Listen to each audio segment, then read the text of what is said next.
번 더 큐티하세요. 기회가 있을 때 돌이키는 삶이라는 제목으로 오늘 묵상하겠습니다.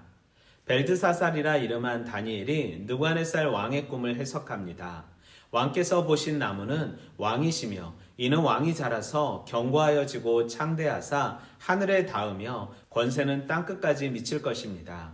하지만 한 순찰자가 한 거룩한 자가 하늘에서 내려와서 왕이 사람에게서 쫓겨나서 들짐승과 함께 7년을 지낼 것입니다.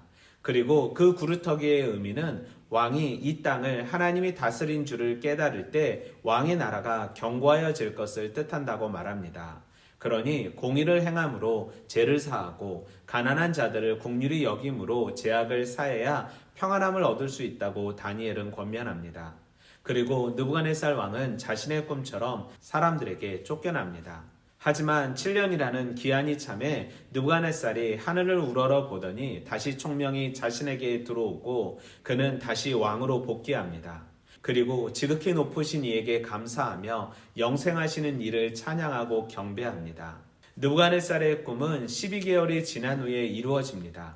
구루터기를 남겨두셨다는 것은 회개의 기회가, 돌이킴의 기회가 있었다는 것이고 그는 그 시간을 잘 활용해야 했습니다.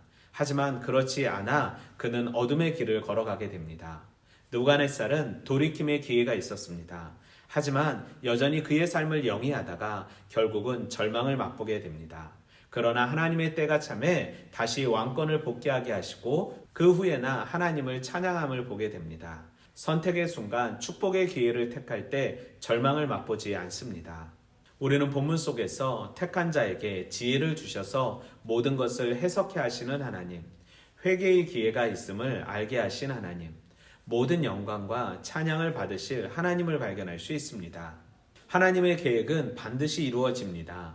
회개할 기회를 놓친 느부갓네살 왕은 회개의 길이 아닌 자신의 고집으로 그의 삶을 영위하다 결국은 왕궁에서 쫓겨나 7년의 시간을 광야에서 보내게 되고 기한이 참에 꿈의 예언대로 왕궁으로 돌아오게 됩니다.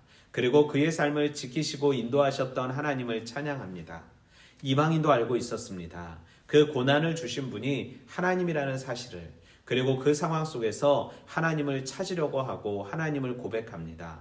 성도는 확신해야 합니다. 우리의 삶 속에서 하나님의 섭리와 통치가 안 미치는 곳이 없다는 사실을, 하나님의 손은 안 미친 곳이 없습니다.